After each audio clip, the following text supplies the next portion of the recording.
I drive an old beat up car, my car's 21 years old. So Brandon Wagner invited me out here to kind of see what it's all about, because I am interested in possibly owning an EV at some point. And I was just kind of coming out here to kind of see what's going on. He said you could drive a Tesla, and I was like, that kind of sold me, because I've never driven a Tesla before. So I went out and I've driven one now, and I'm just kind of like, now I'm considering, possibly purchasing a Tesla at some point. Welcome to MTE's Plugged In podcast. This podcast focuses on the world of electric vehicles. We combine expert interviews and personal stories to educate and inform listeners about electric vehicles. So whether you're an early adopter who has been driving an EV for years, or you're just starting your research, this podcast is for you. Hi, I'm Brandon Wagner. And I'm Amy Byers, and welcome to MTE's Plugged In podcast. So we're here in Fiddler's Grove, which is in the Wilson County Fairgrounds. And when Brandon and I were trying to decide where would be the best place to have this event, we thought this would be perfect. It's very scenic and very pretty, but as the backdrop, we have an MTE building within Fiddler's Grove that houses a museum on kind of the electrification of the Middle Tennessee area. Right. And we thought with all the history in the Yesteryear Village, partnered with all these EV cars, the future, we kind of have a theme of yesterday meets tomorrow, and it certainly has been a nice backdrop for this event. Yeah, it's been great. And MTE serves several counties. Yeah. And we've tried really hard to have these events at each one of our counties. So this year we wanted to have it in Wilson County, and this was just the perfect spot. We gave away actually some fair tickets today. Right. Because this spot, it will be the host of the Tennessee State Fair in just a couple months. Yeah. Which is just an awesome, it's just fun to be here and remember where we were at 88 years ago when MTE started. Yeah. In the Fiddler's Grove area, I think this is the most perfect spot to have this event today. It's perfect day, perfect spot. The food has been good. The company's been. What do you think about the event so far? I think it's been great. I think we have doubled what we had last year's event, and I think we're going to have to sit down after this and really plan an exciting one for next year in Murfreesboro, because I'm not quite sure how we're going to top this, Brandon. I know. Amy and I, we like to go bigger and better. Yep, go big or go home, that's right? Yeah. So, Amy, you actually had a chance to catch up with several folks that brought their EVs, had a chance to talk with them about the event, about their cars. Right. We had a ride and drive here, and you had a chance to talk with some folks that don't have EVs that had a chance to test drive them. Yeah, we kind of, we tried to pick out some unique cars we hadn't seen before. And of course we have my Cybertruck here. No, I'm just kidding. This is not my Cybertruck, but it was a great addition to the event. And definitely listen to what our members have to say, and then what some maybe new people to the EV world have to say about their EV experience today and as they're living the EV dream, so to speak. Yeah, and just to go along with that, the Cybertruck definitely made a big impact of the day. So certainly want to start out by saying a big thank you to Tesla, Rivian bringing some ride and drive vehicles, and Andrew's Cadillac for bringing a Cadillac Lyriq. Yeah. The ride and drive really made a big difference. I think it did. I think that added a whole new level. And for people that were on the fence, I know one of the people I've talked to in a minute in the podcast talked about doing the ride along. He didn't have an EV. He drove the Tesla, and now I think he's saving his money. Yeah. Get him a Tesla. We say that the EV car club's about fun. EVs are fun. This club's about fun.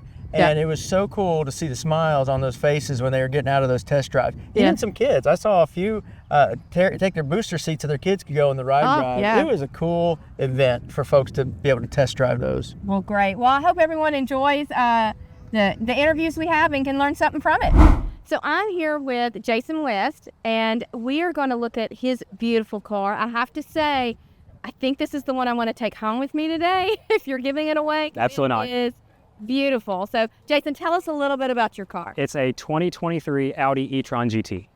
So the one thing I really like about it, which I know, I guess this is just me, it's the color. When you pulled in, people are like, oh, that's a white Audi. I'm like, that's not white. That's got some blue in it or something. And you said it's kind of a light gray color? Yeah, it's the name of it is Suzuka Gray. Yeah. And depending on the light or the sun or however it hits you, then sometimes it's a little bit gray, sometimes it's white, sometimes it has a little bit of blue tinge to it. So it just depends. So tell me, why did you pick this car? I test drove a Mercedes, the BMW, the Hyundai, the Kia, and this is the one that felt more like a car than a computer. So it had the car cockpit feel and everything that the other ones did not. So is there anything unique about this one that maybe some of the other ones don't have? Besides 0 to 60 in under 3 seconds, over 500 horsepower, no, not really. But you don't ever do that, right? Absolutely not. No. Well, it is beautiful. Thank you. I'm sure you get lots of looks I do. when you're driving down the road because it is gorgeous. So thank you so much for being here today Thank you. and being a member of our car club. Thanks, I appreciate it. So I'm with Bonnie and Mike, and they are new members to the car club. Yes, we are. And so I'm going to do a little plug for our podcast a little bit because tell us your story with how the podcast kind of led you to the car. Well, what happened is I made a phone call, I think the day or day after I purchased the Nissan, which is behind me here. And I talked to Brandon, who is the guru of this organization. That's what we call him, the guru. EV guru. Yes. And at any rate, he and I had actually a lengthy discussion, including the fact that he's building his that car he's building now, so on and so on. And then he told me that one of the members of the staff that at MTE bought a Aria as well. And then that led me to listen to your podcast. Yeah. And I wanted to hear that. And we just fell in love with this Aria. I don't know. We had it 3 or 4 months and found that I wasn't real lonely for gas stations. I hadn't been in one for a long time. No one seems to miss them. We don't seem to miss it. I don't miss the smelly hands. All that goes with them. Yeah. And they won't take the credit card in the first try, so on and so on. Yeah. So we really liked that one, and my wife was suggesting that at the time had a F-Pace Jaguar that I wanted her to keep, and she didn't want to keep it. She wanted a new car. So that led to the hunt for a new car for my wife.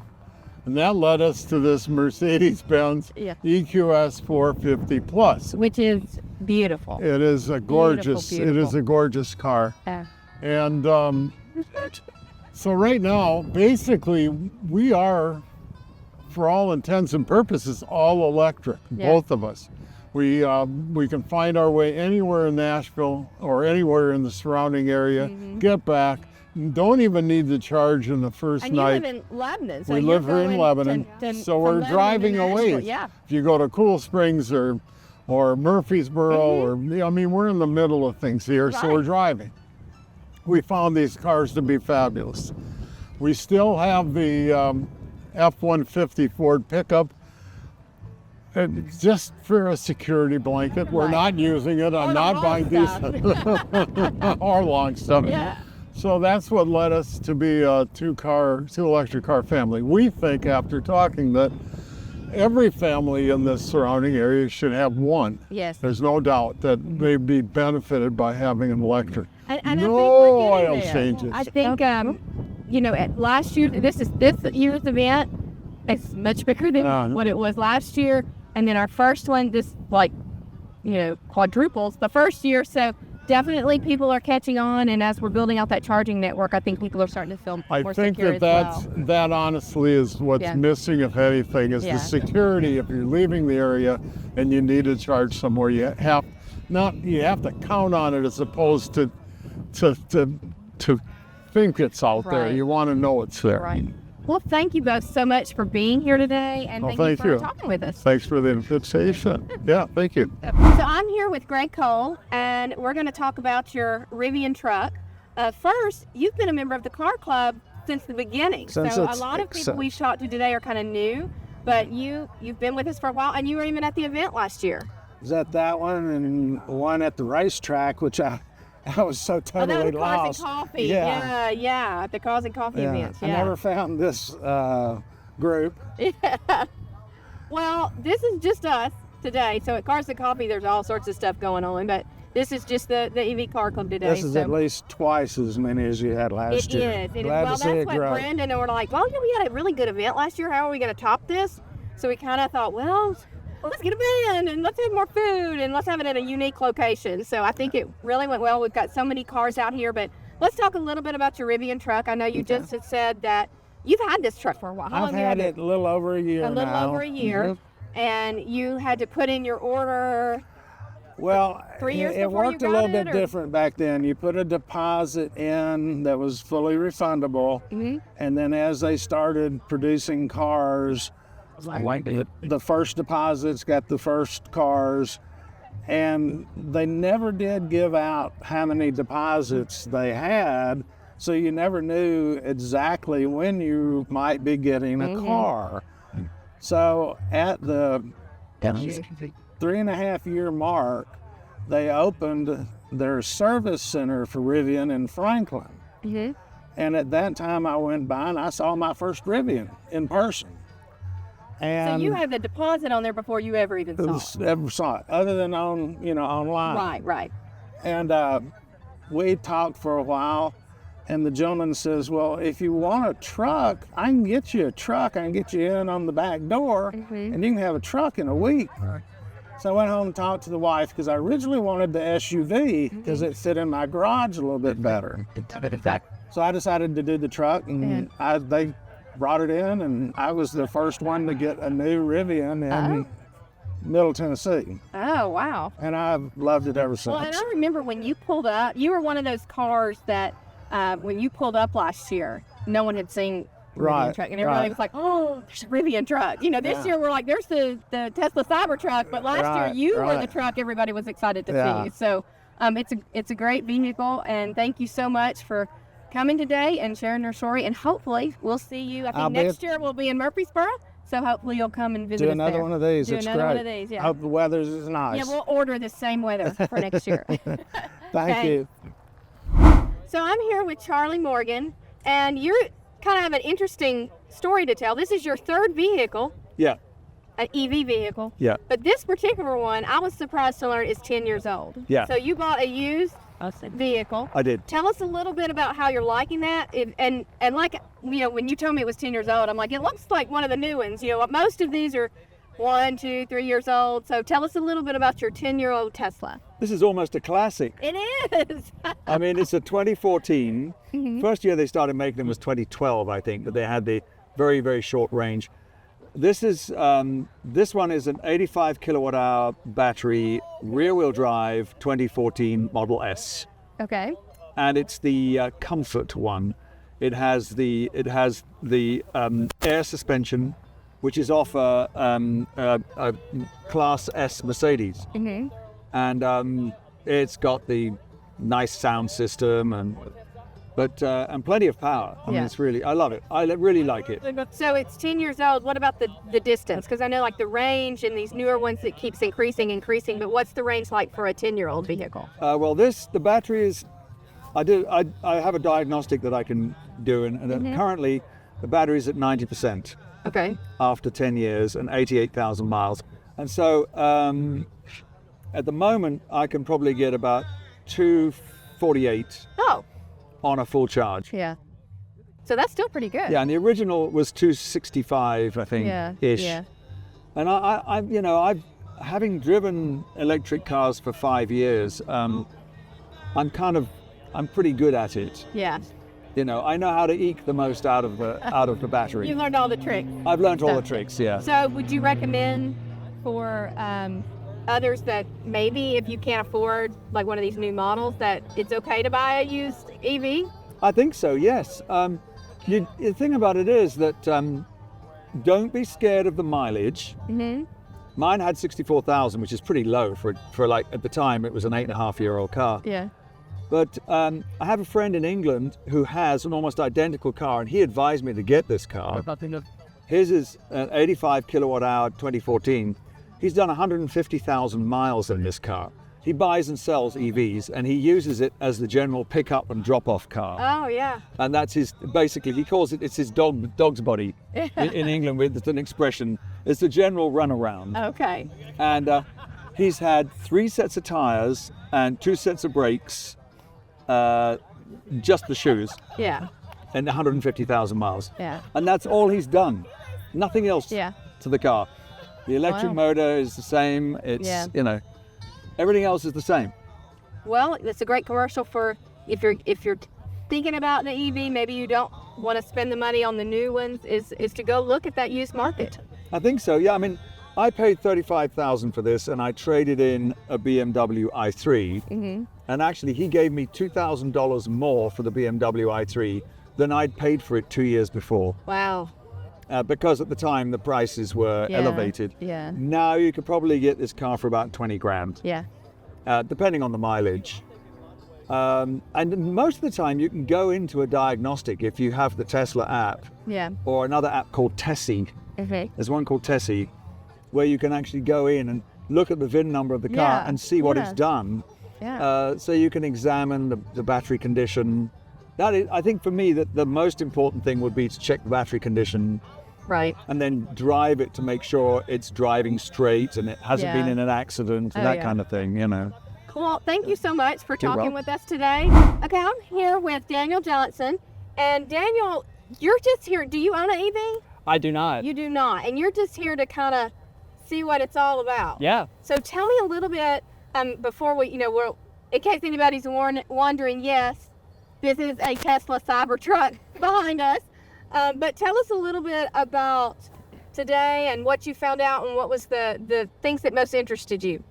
Well, I mean, like we said, I drive an old beat up car, my car's 21 years old. So Brandon Wagner invited me out here to kind of see what it's all about because I am interested in possibly owning an EV at some point. Yeah. And I was just kind of coming out here to kind of see what's going on. He said you could drive a Tesla, and I was like, that kind of sold me because I've never driven a Tesla before.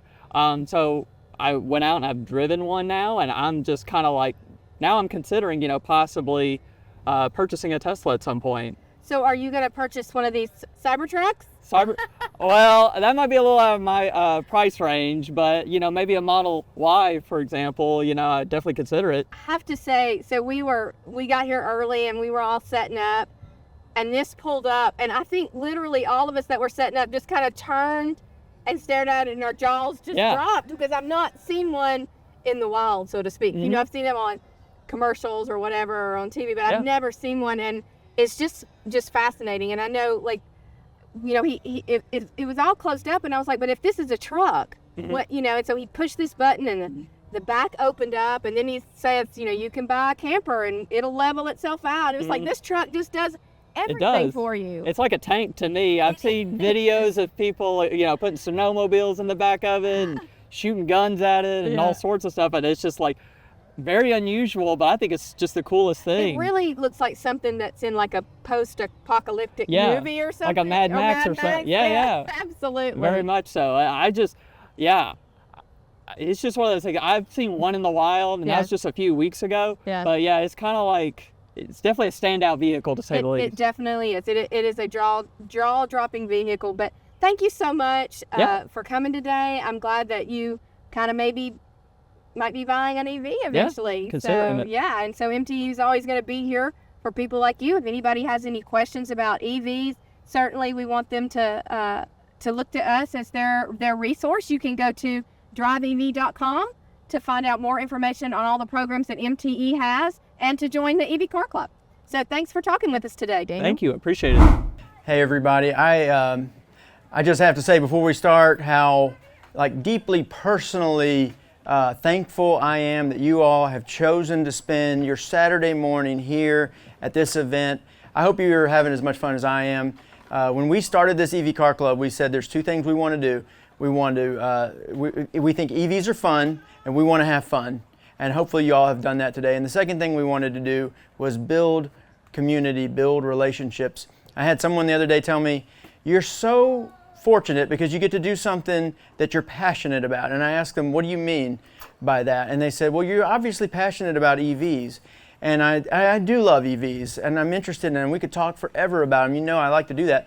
But what I'm passionate about is the relationships I get to build through what I do at work, and including this right here. I mean, could you ask for anything better? I feel very, very fortunate, and each one of you all here has added to that. So just from the bottom of my heart, I am deeply personally grateful for you today. I again want to just reiterate how personally I take your presence here today. You all make this event. That's what, if we could do everything we can to plan a fun event, but if we didn't have people come and show up, it wouldn't be worthwhile. So the fact that you're here, that's what really makes it special. So thank you all so much for being here, and the band has been awesome. Thank you all for being here and playing for us. The ride and drive has been a big success. I'm seeing a lot of smiles on faces when they get out of those cars, so it's just been awesome. Couldn't happen without all your help and your support. So thank you all for making this a great event. I want to thank everybody for coming to our 3rd annual Supercharged Cruise-In event. We had a great day and are already making plans to make next year's event even better. So if you weren't able to come this year, make plans to see us in June. Next year we'll be in Murfreesboro, and it's going to be hard to top this one, but we'll figure out a way to do it. I want to remind everybody that we're taking a little summer break for the podcast. So our next new episodes will be out in October, but we've already got some great guests lined up to be on the podcast, so make sure to tune in then. And if you need anything EV related, you just want information, you want to join the car club, go to driveev.com. And until next time, plug in, power up, and drive safe.